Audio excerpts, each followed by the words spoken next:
El muro fronterizo que propone Donald Trump para contener la inmigración no afecta solo a México. Los países de Centroamérica, que en gran medida tienen economías que dependen de las remesas, miran con muchísima preocupación el endurecimiento de la política migratoria en Estados Unidos.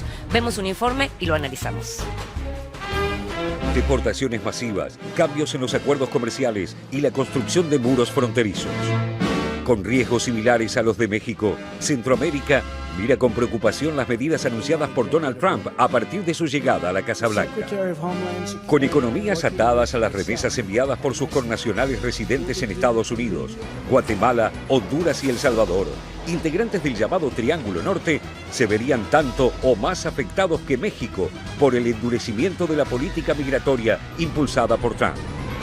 Según las estadísticas oficiales, en suelo estadounidense viven legal o ilegalmente casi 7 millones de centroamericanos, 3 millones y medio de guatemaltecos, 2.800.000 salvadoreños y un número indeterminado de hondureños, además de pequeñas comunidades de nicaragüenses, costarricenses y panameños. Y la pérdida del flujo financiero representado por las remesas causaría estragos en las economías del Triángulo Norte. Según datos del Banco Mundial, en Guatemala representan el 10% del PBI, mientras que en El Salvador y Honduras superan el 15%. Una deportación masiva tendría un alto impacto social, pero también económico. Durante la administración Obama, Estados Unidos deportó más de 72.000 centroamericanos en 2015 y 80.000 en 2016. Desde México, aliado crucial de Estados Unidos en el freno a los migrantes centroamericanos que cruzan su territorio, las expulsiones bajaron de 158.000 en 2015 a 128.000 en 2016. Todo indica que con Trump el número de deportaciones se multiplicará. Aunque en su primer discurso ante el Capitolio, Trump moderó su tono antiinmigratorio, en Centroamérica, por ahora, reina la incertidumbre. El actual ocupante de la Casa Blanca aún no definió su postura contraria a órdenes ejecutivas de Obama, como la denominada acción diferida para los llegados en la infancia, DACA en inglés, que beneficia a migrantes indocumentados que llegaron de niños a los Estados Unidos. Otro programa en riesgo es el estatus de protección temporal, que acoge a los centroamericanos que emigraron huyendo de desastres naturales. John Kelly, el secretario de Seguridad Nacional designado por Trump, expresó por ahora su apoyo al plan para la Alianza de Prosperidad para el Triángulo Norte, implementado desde 2014 por Guatemala, Honduras y El Salvador. Un convenio refrendado por el Senado que beneficia a estos países con $2.000 millones durante los próximos 5 años, ofrecidos a cambio de ciertos compromisos en materia migratoria, de derechos humanos y leyes anticorrupción. Si estos fondos no llegan a Centroamérica, la lucha contra el desempleo, pero también contra el crimen organizado en una de las regiones más violentas del mundo, se verían seriamente afectados. Estados Unidos ha sido históricamente el principal socio comercial de la región en su conjunto en el marco del Tratado de Libre Comercio con Centroamérica y República Dominicana. Si Trump decide emular su decisión de revisar el NAFTA, una eventual renegociación de este acuerdo podría afectar aún más las magras economías centroamericanas. Fuera del Triángulo del Norte, y aunque cuenta con aliados políticos de importancia como China y Rusia, Nicaragua tiene otros problemas. Una iniciativa aprobada por la Cámara de Representantes de los Estados Unidos impide desembolsos y préstamos internacionales a la administración de Daniel Ortega hasta tanto no se celebren, obviamente desde el punto de vista norteamericano, elecciones libres, justas y transparentes. Con poca inmigración y una fuerte necesidad de las inversiones estadounidenses, Costa Rica se mantiene expectante al igual que Panamá, país históricamente dependiente de Washington, cuyo sector financiero, aunque golpeado por el reciente escándalo de los Panama Papers, ha logrado competir con éxito con la banca norteamericana por su discreción y capacidad operativa. Nuevas medidas de control desde los Estados Unidos podrían revertir esta situación, aunque los empresarios panameños confían en que Trump, quien se opuso inicialmente a la ampliación del canal, mantendrá la lógica que exhibió en sus negocios privados, invirtiendo fuertemente en el sector hotelero local. Los principales países centroamericanos toman muy en serio la amenaza representada por las políticas migratorias de Trump y mantienen una línea de consulta abierta entre sí y con México para hacer frente a la situación. Como sintetizó el embajador de Honduras en México, ningún país está preparado para una deportación masiva. Sería un gran riesgo. Podemos desembocar en una crisis humanitaria. We'll begin immediate construction.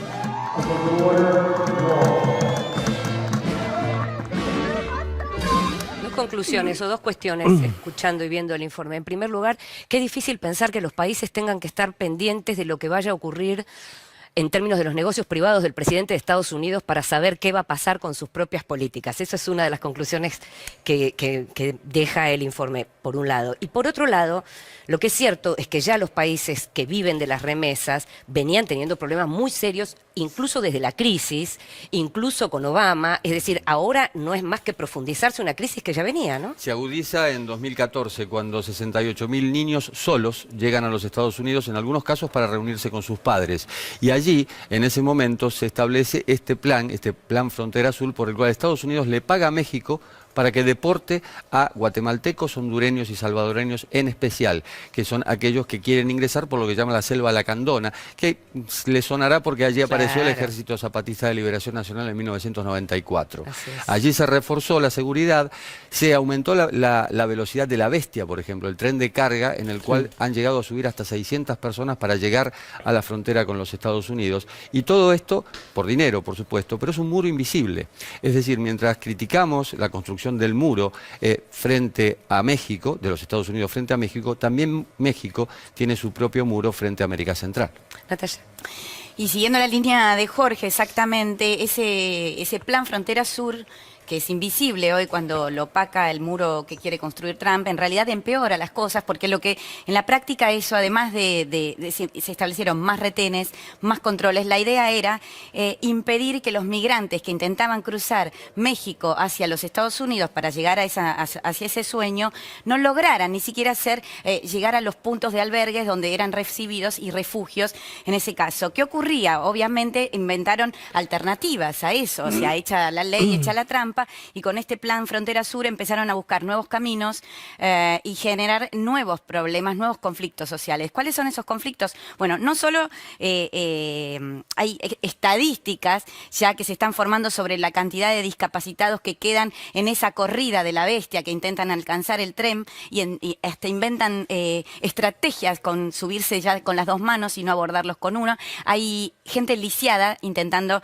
entrar, pero también ha crecido lo que son las maras y las mafias y los coyotes alrededor de toda esta gente que intenta cruzar el territorio mexicano. Traficantes de personas, porque además, digamos, los caminos son insólitos a través de los cerros y demás. Ahora te voy a decir una cosa para concluir con esto, es que México deportó en 2016 más migrantes que lo que deportó los Estados Unidos. Por ejemplo, 147.000 personas fueron echadas de México en 2016 a través de lo que es este plan Frontera Sur, y Estados Unidos 96.000.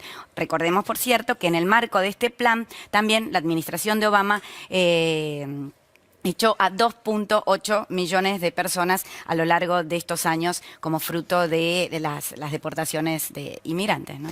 Ahora, José, las preguntas que aparecen siempre en relación a la cuestión de los inmigrantes que pretenden entrar a países más prósperos o los refugiados y demás, mucha gente se pregunta, dice, bueno, pero los países tienen que recibir a todo el mundo, no pueden acordar con los gobiernos de los países de origen, tienen que estar dispuestos a recibir a todo el mundo. Bueno, a ver, esa es una pregunta más ética que política, digamos. En los hechos los países no reciben a todo el mundo. Uno lo que podría decir, si hay un tratado de libre comercio entre México y Estados Unidos, hay un tratado de libre comercio entre Estados Unidos y los países centroamericanos también, que prevé la libre movilización de capitales, de bienes de producción, pero no de personas, digamos, que es el tipo de tratado de libre comercio que firma Estados Unidos, ¿no? Donde se pueden circular los capitales, pueden circular los productos, los bienes y los servicios, pero no las personas. Hay obviamente una dimensión.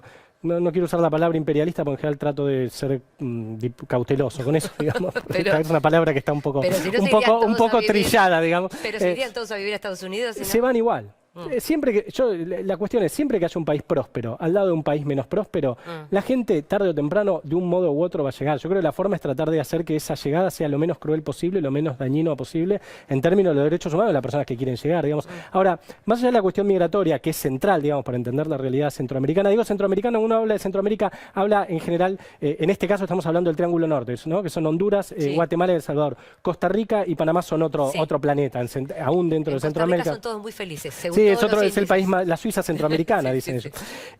Hay 3,5 millones, decía el informe, de 2,8 millones, salvadoreños viviendo en Estados Unidos, contra 6,5 millones de salvadoreños viviendo en El Salvador. Es decir, está prácticamente la mitad de la población viviendo fuera del país. Lo mismo pasa con Honduras y con Guatemala. Son países que no tienen fuentes de energía propia, que tienen una capacidad exportadora bajísima, digamos, exportan algunos productos naturales y alguna maquila, digamos, que no tienen una estructura política muy oligarquizada. Están las famosas 14 familias salvadoreñas que controlan o controlaban, digamos, la política del país durante décadas, que dependen muy centralmente de las remesas. Uno dice, ¿cuál es el destino de estos países y de la gente que vive en estos países? No pueden exportar, no tienen energía, tienen una economía deprimida y un poder político hiperconcentrado. ¿Y cuál es el destino? Y yo creo que no hay.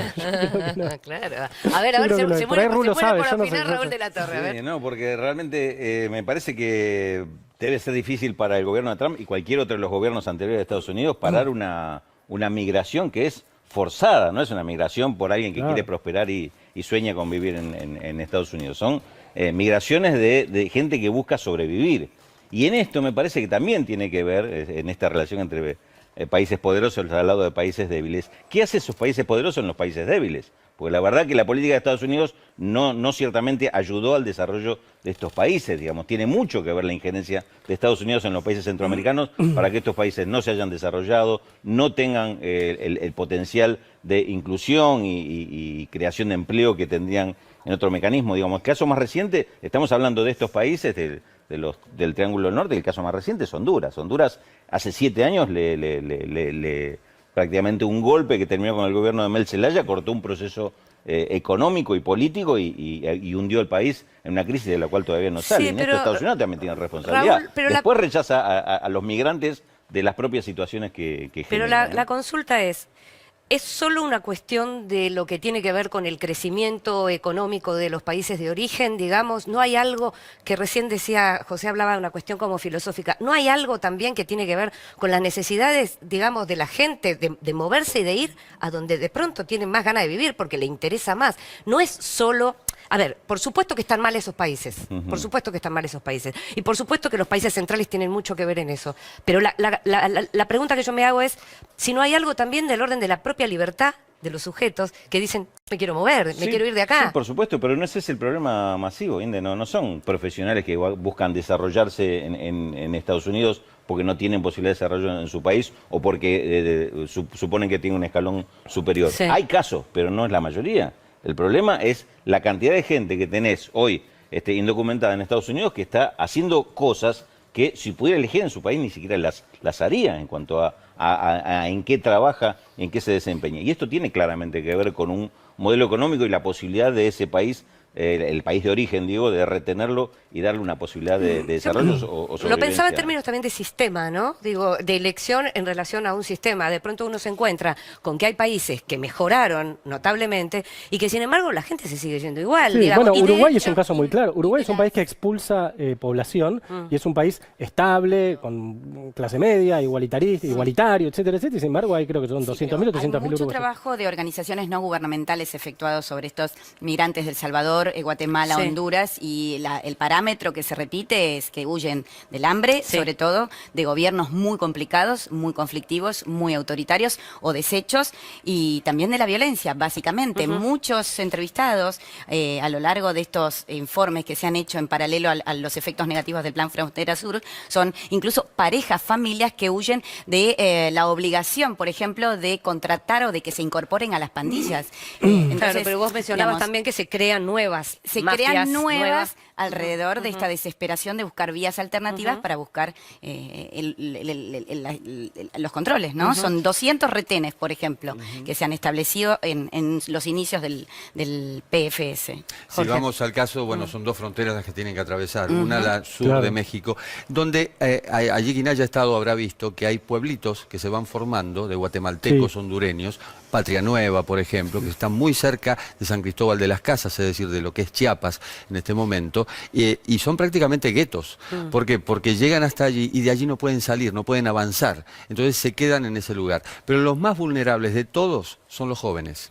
¿Por qué? Porque en muchos casos, como decía, viajan solos. Este plan Frontera Sur es por 5 años y fue justamente para contener esa cantidad de chicos que llegaban solos a los Estados Unidos, algunos para reunirse con sus padres que ya estaban allí. A mí me ha tocado conocer en Estados Unidos gente que viviendo allí me decía, mira, yo no veo a mi hijo hace 4 años, hace 5 años. Jorge, ¿chicos de qué edad?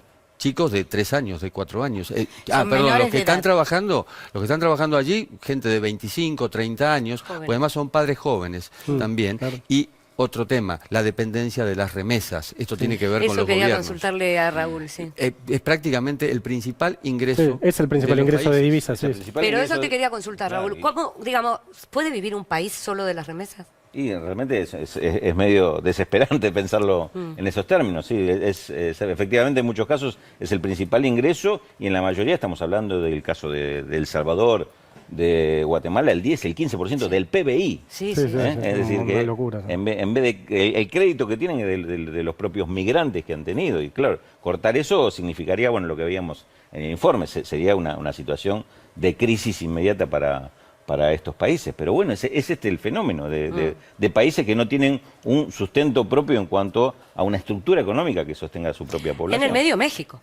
En el medio México. Que tiene sus propios problemas. Que tiene sus propios problemas, sumémosle, no solo maras, las maras son las de Centroamérica, pero tenemos narcotráfico, sí tenemos cárteles de la droga, violencia institucional, y a eso sumale también, por supuesto, lo que son los coyotes. Es Y decir, sus propios aquellos- migrantes Y tienen. sus propios migrantes, que son los que les van a pagar a los coyotes. Hasta hay una guía del mojado. Esta guía del mojado se vende en la Ciudad de México o en cualquier ciudad de México y te indica cómo llegar a la frontera, cómo cruzar, cuándo pagar, no pagar antes y no pagar después. Es realmente cuando uno lo puede ver como una ironía, pero es dramático. Sí, por ahí una Pensarlo de pregunta ese sería modo es si el dramático. Estado mexicano se comporta en relación a Guatemala, El Salvador y Honduras de manera muy diferente a cómo se comporta el Estado norteamericano en relación a México, digamos. Está Eso bien sería una eso. pregunta para Bueno, hacer. es no que sé. la política migratoria de México es durísima, es muy complicada, es súper estricta. Y no hay que olvidar que el Plan Frontera Sur lo firmaron Enrique Peña Nieto y Otto Pérez Molina, destituido por un Por corrupción. abultado caso de corrupción que hizo que los guatemaltecos salieran a la calle. Me quedé pensando en psicoanálisis y en la reproducción activa de lo que se sufre pasivamente, por el caso de México que mencionaba sí, recién. sí. México Si no padece traslada con su Estados sufrimiento al Unidos, sur, sí, digamos. traslada su sufrimiento al sur. Bueno, nos estamos... Subimperialismo, te diría. Es un imperialismo, sí, esa es la categoría, sí. Lo que no saben es que el Telecán esto no permite, por lo que hacerlo querría decir que Estados Unidos está implícitamente queriendo romper el Telecán, perjudicando enormemente a Estados Unidos y Canadá. Pero lo más preocupante sucedió poco después, cuando Trump conversó telefónicamente con Peña Nieto y según Associated Press, alguien quien estuvo presente en la reunión con Peña Nieto, Trump habría humillado a Peña Nieto y amenazó con mandar tropas estadounidenses a suelo mexicano, si el gobierno mexicano no podía controlar a sus bad hombres, tal cual como lo dijo, marcando un escalofriante precedente al ser el primer presidente estadounidense en más de 100 años en amenazar militarmente a México. Por lo que hoy veremos el escenario más loco, impactante, miedoso y temido por todos, pero cabe decir, no imposible. ¿Qué pasaría si Estados Unidos bajo el mando de Trump decidiesen invadir México o intervinieran dentro de él? Analizaremos cuáles serían las respuestas de todos los países del planeta, las consecuencias de este evento y cómo México podría contrarrestar esta invasión o interferencia estadounidense. Veamos cómo sería. Empecemos. En un día no determinado, ha pasado algún tiempo ya desde que Trump tomase el poder en los Estados Unidos, la nación más poderosa del mundo. En las primeras semanas de la presidencia de Trump, firmó órdenes ejecutivas ordenando la construcción del muro, sacar a Estados Unidos del Acuerdo Libre Comercio del Pacífico, prohibiendo la entrada también así a más de 7 países musulmanes y demás medidas. Trump ha choqueado al mundo entero y ha comenzado guerras comerciales contra China, México, la Unión Europea, Latinoamérica y demás naciones. Los efectos económicos no se han hecho esperar, llevando a Estados Unidos a un momento muy difícil. México, el vecino del sur de Estados Unidos, ha sido muy afectado y debilitado por las acciones proteccionistas de Trump, que han desgarrado a la economía mexicana. Las tensiones entre Estados Unidos y México no podrían estar más altas. Toda América Latina ha sido afectada por las decisiones migratorias y económicas del presidente Trump. Toda América Latina se ha solidarizado con México, que ha tenido que pagar el muro cuando le impusieron impuestos a las importaciones provenientes de ese país. La Unión Europea ha establecido duros términos y palabras con Estados Unidos, provocando una casi ruptura de cooperación entre Estados Unidos y la Unión Europea.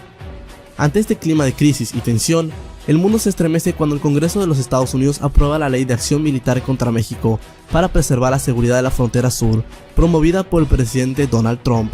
Así, el Congreso de Estados Unidos no declara la guerra a México, pero autoriza al presidente de Estados Unidos a ordenar al ejército estadounidense ocupar las zonas que considere pertinentes para asegurar la seguridad de la nación. Así, miles de tanques estadounidenses entran abruptamente por los pasos fronterizos entre Estados Unidos y México, en donde el gran muro de Trump aún lleva en construcción. Más de 650,000 soldados son desplegados mediante la ayuda de los tanques de guerra estadounidenses, los M1 Abrams. El presidente de México declara emergencia nacional y transmite un mensaje a la nación y al mundo. Esto es una invasión. Estados Unidos nos ha declarado la guerra al pueblo mexicano. Llamo a las tropas mexicanas y a todos los compatriotas a rechazar y repeler a las fuerzas militares estadounidenses presentes en nuestro territorio. Llamo a la comunidad internacional a actuar en contra de esta violación flagrante de todas las convenciones y derechos internacionales. El presidente estadounidense Trump dice que esto no es una guerra, que es una intervención militarmente necesaria para evitar que la inestabilidad en el norte de México produzca un colapso en Estados Unidos. Trump justifica su invasión con la obligación de tomar el control de las drogas, armas y violencia que sacuden el sur de los Estados Unidos. La invasión estadounidense causa miles de víctimas, tanto militares como civiles, mientras el ejército estadounidense ocupa rápidamente los estados de Baja California, Chihuahua, Sonora, Nuevo León, Tamaulipas y Cojillas de Zaragoza. El rechazo mundial no se hace esperar. Todas las naciones alrededor del mundo condenan el acto con sumo rechazo. La Unión Europea condena a los Estados Unidos y amenaza con tomar acciones diplomáticas y económicas. Rusia condena el acto y ofrece solidaridad a México. China igualmente condena el acto militar que ha hecho Trump. Las bolsas mundiales amanecen rojas en todo el mundo. Una nueva guerra ha empezado en el continente americano. Múltiples países de Latinoamérica muestran su rechazo expulsando a los embajadores estadounidenses de sus países. Otros estados como Venezuela y Bolivia rompen relaciones diplomáticas con los Estados Unidos. La ocupación estadounidense es brutal y salvaje. El enorme aparato militar de Estados Unidos se pone en movimiento. Mientras el ejército estadounidense ocupa extensiones y sigue avanzando, millones de mexicanos son empujados al sur por las tropas estadounidenses, bajo las órdenes del presidente Trump. Estados Unidos organiza redadas en ciudades altamente pobladas para detener a los principales cabecillas de narcotráfico y trata de blancas. La violencia se dispara en México, con las tropas federales mexicanas yendo al norte a combatir contra las tropas estadounidenses. Pero es inútil. El ejército estadounidense es simplemente demasiado poderoso para siquiera contemplar la idea de una guerra contra los Estados Unidos. El gobierno mexicano dice que no permitirá una humillación de tal calibre y que jamás claudicará ante los Estados Unidos. Pero mientras Monterrey es ocupada por las fuerzas estadounidenses, la realidad de lo que acontece es inevitable. Las Fuerzas Armadas mexicanas combaten con las fuerzas estadounidenses, pero no se puede evitar contrastar la diferencia en el enorme ejército americano. Mientras tanto, en Nueva York, el Consejo de Seguridad convocado por Francia, Reino Unido, China y Rusia trata de sancionar y condenar a Estados Unidos por la invasión de México. Pero tal cual como en el 2003, Estados Unidos utiliza su poder de veto y la ONU no puede acatar una sentencia. En un mes de ocupación estadounidense, el presidente Trump ha ocupado todos los estados del norte de México. Es una humillación total. Este episodio se parece bastante al año 1939, cuando Hitler invadió Polonia, provocando que Francia y Reino Unido le declarasen la guerra. Pero al parecer por ahora ningún estado quiere meter las manos al fuego por México. En México reposan ahora más de 230,000 tropas estadounidenses, miles de tanques, aviones, cazas y buques de guerra patrullan el Golfo de México. Todo intento de rebelión es neutralizado. Los carteles de droga en el norte de México son neutralizados bajo el ejército estadounidense. En Latinoamérica, empresas estadounidenses son boicoteadas, robadas y destruidas. Las embajadas estadounidenses en varios países latinos son igualmente quebradas e incendiadas. El repudio mundial a Estados Unidos por su invasión a México no para de crecer. Los latinos viviendo dentro de Estados Unidos, más de 38 millones, hacen protestas violentas en las calles, reclaman sus derechos, muchos de ellos mexicanos. Las fuerzas policiales estadounidenses reprimen a toda manifestación en las principales ciudades de California, Nuevo México, Florida, Texas, Arizona y Nueva York. Miles de personas mueren por los enfrentamientos con la policía estadounidense. 2 meses después de la invasión, la CELAC, la Comunidad de Estados Latinoamericanos y Caribeños, y la UNASUR firman una declaración en Brasilia para rechazar y condenar la invasión ilegítima del territorio mexicano y exigir un abandono inmediato de México, o de lo contrario, acciones económicas y hasta militares se podrían tomar contra los Estados Unidos.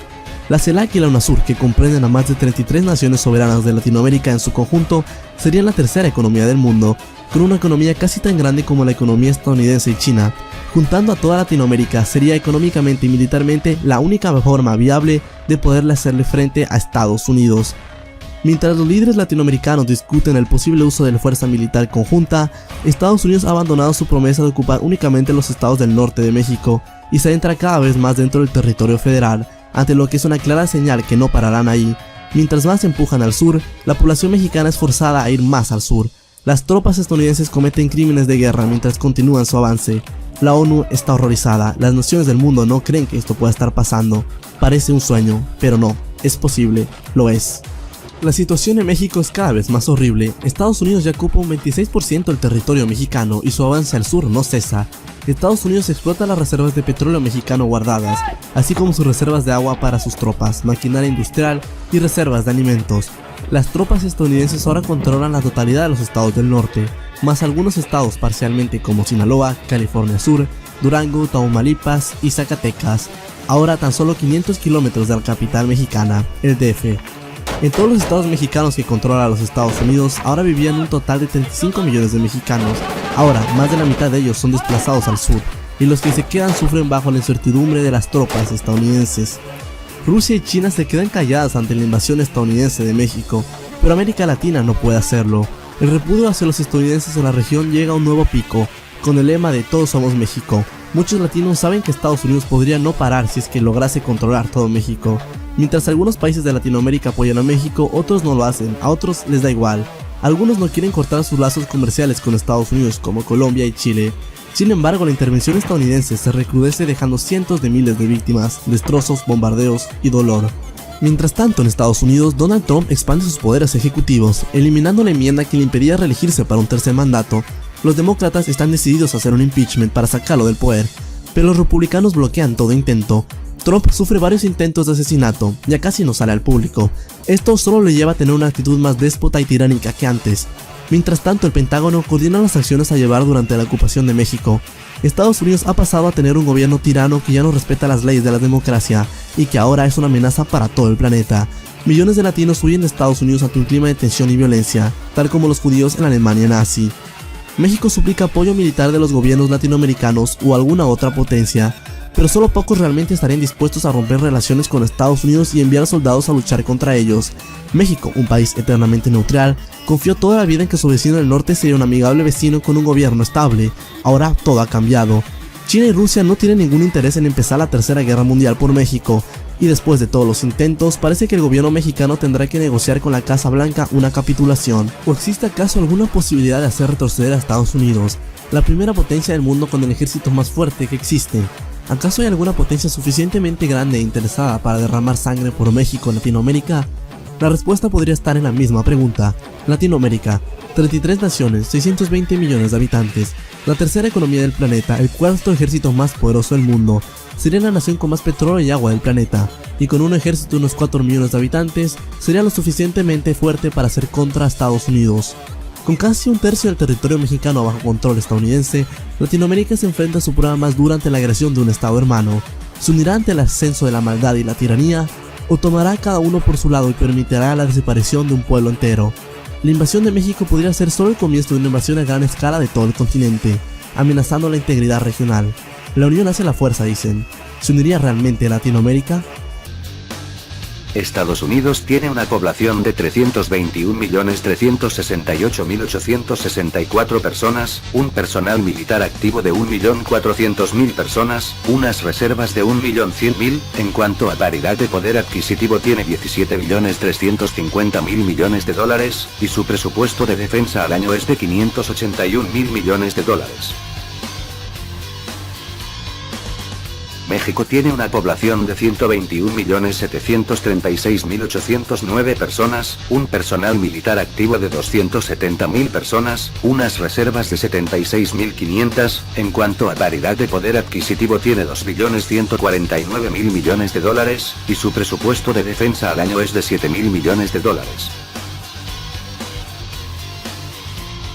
En la Fuerza Aérea Estados Unidos tiene 13.444 aviones de todos los tipos, donde se destacan aviones de ataque como el Lockheed 1C-130, el bombardero furtivo Northrop Grumman B-2 Spirit, cazas como el F-15, F-16, F-22 Raptor, y F-35 con capacidad furtiva. En cuestión de helicópteros, Estados Unidos tiene Sikorsky HH-60 Pavehawk, de búsqueda y rescate. Mi-8 de entrenamiento y operaciones especiales. Boeing AH-64 Apache helicóptero de ataque. Aeronave Bell Boeing V-22 Osprey o Águila Pescadora, es una aeronave militar polivalente, catalogada como convertiplano o aeronave de rotores basculantes, que tiene tanto capacidad de despegue y aterrizajes verticales, como de despegue y aterrizajes cortos. Fue diseñado para combinar la funcionalidad de un helicóptero convencional con las capacidades de alta velocidad de crucero y largo alcance de un avión turbohélice. En la Fuerza Aérea México tiene 400 aviones de todos los tipos, donde se destacan aviones de ataque y entrenamiento como el Grop G-120 y el Pilatus PC-120, aviones de transporte como Lockheed C-130 Hércules, y aviones de alerta temprana y guerra electrónica como el Fairchild C-26 Metroliner. Además recibirán 24 reactores caza Lockheed Martin F-16 Fighting Falcon en 2018. En cuestión de helicópteros, México tiene el MD-500 de ataque, escolta y reconocimiento. Bell 212 de transporte y apoyo aéreo. Eurocopter C-725 Super Cougar de transporte apoyo aéreo utilitario. Sikorsky H-60 Black Hawk transporte y apoyo a fuerzas especiales. Mi-17 transporte y ambulancia aérea. Sikorsky CH-53 CIA Stallion transporte pesado. Estados Unidos tiene 8.848 tanques de guerra, entre ellos los M1 Abrams, AM-60A1 y AM-60A3. El fusil de asalto principal del ejército de Estados Unidos es el M4 de calibre 5,56 x 45 mm OTAN. También utilizan camiones M197. Sistema de lanzamisiles múltiple HIMARS, High Mobility Artillery Rocket System, montado en un camión. Proyectil M107, de alto poder explosivo. Cañón rotativo M61 Vulcan. Obús remolcado M777. México no tiene tanques de guerra, tiene vehículos blindados de transporte de soldados y reconocimiento de terreno como el Pajar de RC-90F1 Lynx, o también el M8 Greyhound. El fusil de asalto oficial del Ejército de México es el FX-05. También tienen ametralladoras de propósito general como FN-MAD y también HK-21. Ametralladora rotativa como M134. Lanzacohetes como M72 Laur y también RPG-29V. Obús Otomelara M56 y también M90. Estados Unidos en su fuerza naval tiene 415 buques, entre ellos 10 portaaviones, 62 destructores, 6 fragatas, 9 buques de asalto anfibio, 22 cruceros, 13 buques contraminas, y 75 submarinos. México en su fuerza naval tiene 143 buques, entre ellos 6 fragatas, 2 destructores, 3 corbetas, 2 buques de asalto anfibio, 2 de apoyo logístico, 2 buques lanzamisiles, 34 buques de patrulla oceánica, 28 buques de patrulla costera. México no tiene submarinos. Estados Unidos tiene baterías antiaéreas como MIN-104 Patriot, sistema de misiles tierra-aire de largo alcance. RIM-162 Evolved Sea Sparrow Missile, es un desarrollo del misil RIM-7 Sea Sparrow utilizado para proteger a los barcos de ataques de aviones y misiles. RIM-67 Standard, misil superficie-aire. MIN-115 Roland, misil superficie-aire de corto alcance. FIM-92 Stinger misil tierra-aire rastreador. M-1097 Avenger, sistema de misiles tierra-aire de corto alcance.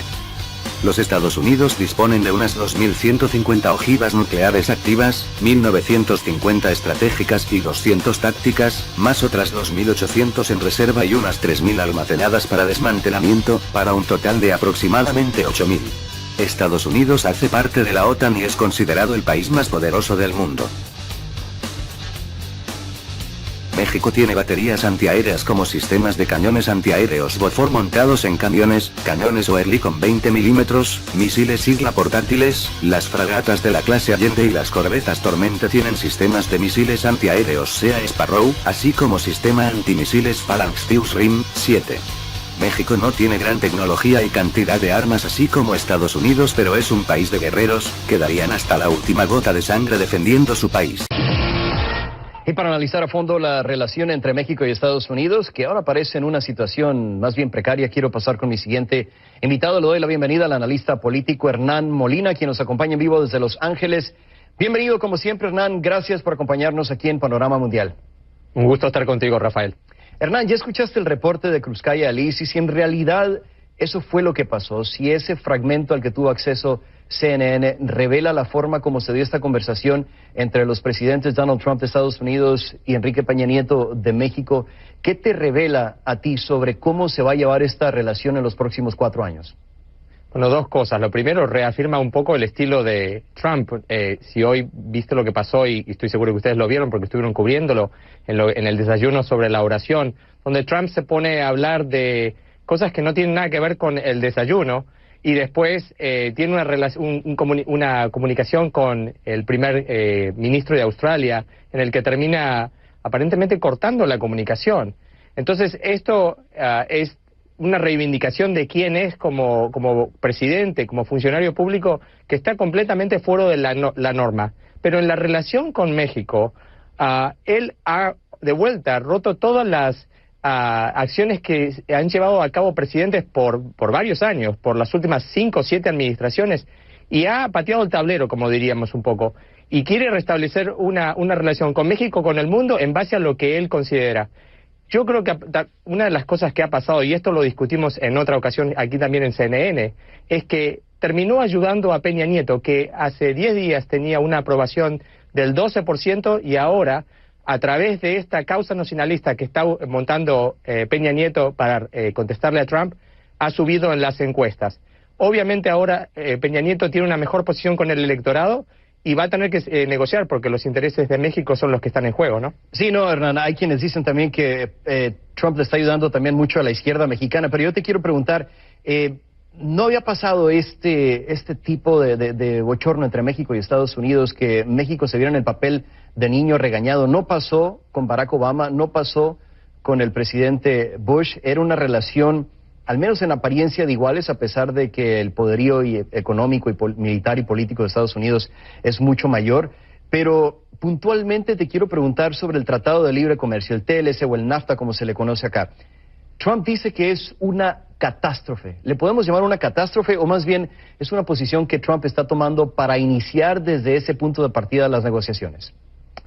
No es una catástrofe. Obviamente hay un déficit en la balanza comercial que favorece a México, y no es que tampoco ha desfavorecido a Estados Unidos, porque Estados Unidos se ha beneficiado con comprar productos, maquinaria específicamente, partes para las empresas automotrices, que son más baratas y que hacen que los productos que se generan, que se fabrican aquí en Estados Unidos, sean más baratos. Trump, hay que entender una cosa, él habla en forma absolutista, todo es blanco o negro, es un desastre o va a ser hermoso, y eso es como él posiciona el mensaje. Eso lo puede hacer hoy porque tiene una gran capacidad de convocatoria, tiene 14 millones de seguidores en Twitter, acapara la atención para bien o para mal, para disgusto de muchas personas y para la complacencia de otros tantos aquí en el país, y él es así como está manejando y está acaparando la atención, como dije antes. En cuanto al NAFTA, hay obviamente cosas que hay asimetrías en la relación comercial, pero también Estados Unidos es una economía gigantesca que puede absorberlas, pero de vuelta, hay cosas que se pueden mejorar. ¿Significa que hay que abandonar el NAFTA? No, hay que hablar y hay que negociar. El problema es que él negocia en una forma que no lo han hecho ninguno de los otros presidentes, y no usa necesariamente la diplomacia que usó Obama, que usó George W. Bush, que usó Bill Clinton, y todos los que te pueda nombrar. El 62,5% de las partes de un automóvil que se venden en Estados Unidos deben de venir de México, de Canadá o del mismo país. ¿Será este uno de los puntos que entrarán primero en la renegociación? ¿En dónde ves tú que podría haber mayores diferencias entre estos tres países, especialmente entre México y Estados Unidos, y podríamos encontrar algún plano común en situaciones en las que se pueden poner de acuerdo para el TLC, Hernán? Bueno, sin duda la industria automotriz y la industria autopartista y toda la tecnología que importamos, maquinaria que lleva tecnología de Estados Unidos. Maquinaria agrícola, por ejemplo, estamos importando. Maquinarias para la industria pesada de aquí de Estados Unidos que se está manufacturando en México. Esas son cosas que son importantes también para nuestra economía. De vuelta, las asimetrías hay que discutirlas, pero no se discuten a través de Twitter, ni pegando portazos, ni golpeando el teléfono, ni amenazando, ni haciendo chistes que a veces, bueno, generalmente, ¿no? Un presidente se reserva la seriedad para lidiar y tratar con otro país, sobre todo con el presidente de otro país, ¿no? Sí, y también lo que comentabas anteriormente al principio de esta entrevista, Hernán, muchos han visto como una falta de respeto muy grande que hablara o que hiciera una crítica contra Schwarzenegger en un evento que ha sido visto por presidentes como algo casi sagrado, ¿no? Exactamente, y fíjate que Schwarzenegger, que ha sido gobernador y que tiene experiencia, mala o buena, en gestión pública, ha sido gobernador del estado de California por 2 términos, le contestó y hizo bien, y eso no le ayuda a Trump como presidente, porque hay una cosa que se llama la investidura presidencial, que va más allá del hombre, que en este caso es Donald Trump. Es la presidencia de Estados Unidos, una de las oficinas más importantes del mundo. Entonces eso realmente creo que la palabra que me viene a la mente es abaratar, hacer una cuestión vulgar de algo que realmente tendría que tener un peso y una solemnidad importante, no porque queremos pretender un cierto poder, sino porque hay una cuestión de respeto. Es respeto a la institución de la presidencia, a la Casa Blanca y a la investidura presidencial que dije antes. Realmente vuelve a enfatizar que él no es un político tradicional, y yo creo que a la base de él esto le parece fantástico. Sí, también recordar que representa a todo un país y no él mismo a un solo partido. Hernán Molina, analista político, nos acompañaba en vivo desde nuestros estudios en Los Ángeles. Como siempre, un gusto tenerte aquí en CNN, Hernán. Gracias, Rafael, un gusto. Hasta la próxima. Y al volver